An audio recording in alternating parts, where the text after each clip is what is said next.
अजीत पवार का शिंदे बीजेपी सरकार में शामिल होना एक तरह से बीजेपी का पलड़ा और ज्यादा मजबूत कर रहा है। ऐसे हालात में बीजेपी शिंदे गुट के समर्थन के इतर भी बहुमत के आंकड़े तक पहुंच रही है। वर्तमान में सरकार के पास बीजेपी के 125 और शिंदे कैंप के 40 विधायक मिलाकर कुल 166 विधायकों का समर्थन है।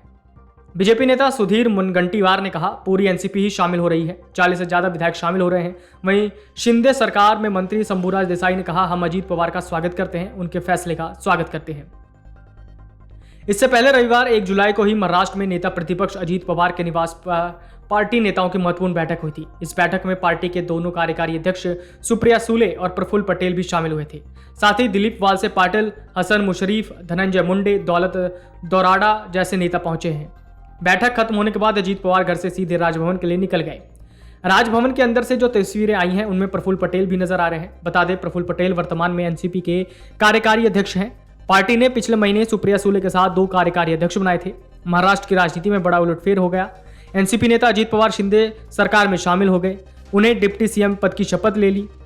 इसके साथ ही उनके 9 विधायक भी शिंदे सरकार में शामिल होने जा रहे हैं। उनके साथ पार्टी के 18 विधायक हैं। भाजपा शिवसेना गठबंधन को समर्थन देने और सरकार में शामिल होने का अजीत पवार का फैसला 2024 से पहले विपक्षी एकता के लिए एक झटका भी माना जा रहा है। बताया जाता है कि राष्ट्रवादी कांग्रेस पार्टी की राज्य इकाई के प्रमुख के रूप में काम करने का अवसर नहीं दिए जाने के बाद अजीत असंतुष्ट थे।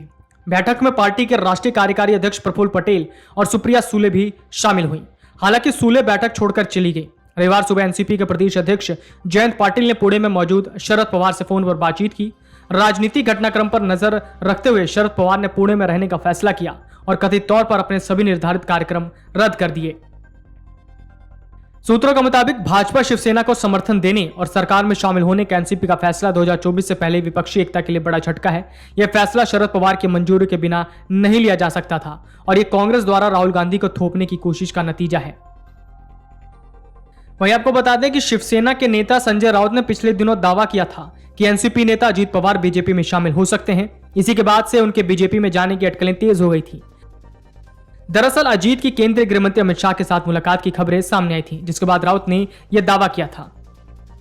इससे पहले अप्रैल 2023 में अजीत पवार ने साफ शब्दों में मुख्यमंत्री बनने की चाहत दिखाई थी। उन्होंने कहा था कि वो मुख्यमंत्री बनना चाहते हैं और 2024 में क्यों अभी भी सीएम पद के दावेदार हैं। उनके साथ साथ उन्होंने इस बात पर भी सवाल उठाए थे कि 2004 में जब एनसीपी की कांग्रेस से ज्यादा सीटें आई थी तब पार्टी ने उन्हें सीएम पद देने का मौका गंवा दिया था। हालांकि सीएम पद को लेकर उनका अभी भी दावा कायम है। Video desk amarujala.com। Amar Ujala अब आपके टीवी पर भी।